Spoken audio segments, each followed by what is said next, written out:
Hello welcome to सानो ढिन्जेन blog. आज चाहिँ म तपाईहरुलाई काकोपेत्रियाको टुर लादैछु। अब हामी हिँड्न सुरु गरिरहेको छौं र नाच्न पनि सुरु गरिरहेको छौं, प्लस मोबाइल चलाउँदै नाच्न पनि सुरु गर्दै छौं।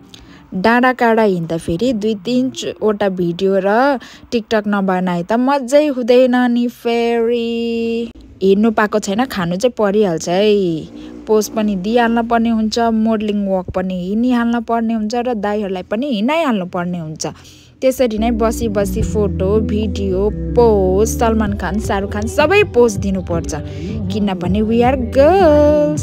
आफूले खिचेपछि अरूको त पालो दिन नै पर्यो। त्यही भएर क्यामेराम्यान पल्टिँदै म अरूको भिडियो पनि खिच्दैछु। Let's see the photo.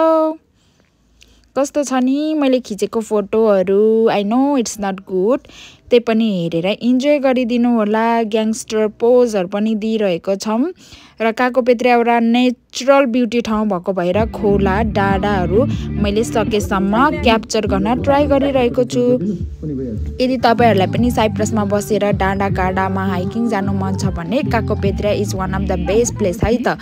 हामी त्यहाँको डाँडा काँडा भ्यू मात्र नभएर हामीले हिँडेर आफ्नो जिउ पनि मेन्टेन गर्न सक्छौं र हामीले राम्रो राम्रो फोटो पिक्चर्स भ्यूज मेमोरिजहरु पनि क्याप्चर गर्न सक्छौं। जान्दा चाहिँ दाइहरुलाई पनि लिएर जानु नि। फेरि फोटो भिडियो कसले खिचिदिन्छ।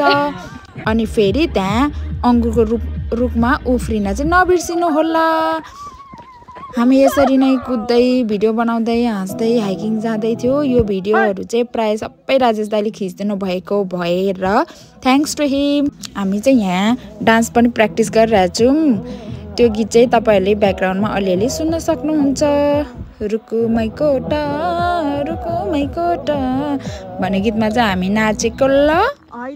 नाच्दैको नि फेरि भन्दा भन्दा म थाकी पनि सकेछु। अब अलिकति सेन्टिमेन्ट भएर मैले चाहिँ इंग्लिश गीतमा पनि अलिअलि भिडियो चाहिँ राख्नै पर्ने हुन्छ नि। फेरि अब चाहिँ हामी छिटो कुदेर घर जान चाहन्छौं, किनभने हामीलाई जाडो नि भएको थियो र अब हामी आगो बालेपछि दाइहरुलाई चाहिँ साह्रै नेपालको याद आइरहे। त्यही भएर गीत पनि त्यस्तै बजाएर सबैजना सेन्टिमेन्ट भएर बस्नु भएको छ भने कोही हाँसी मजाक पनि गर्नु भएको छ।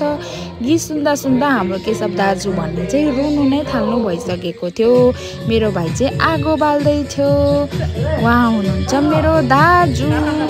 आइनापाबाट हामीलाई भेट्न आउनु भएको। दाइलाई भोक लाग्नु भएछ अनि सानो खाना खाऊँ भन्दै थियो। अनि यो चाहिँ हामीले खाएको खाना। Cheers. Thank you for watching my video.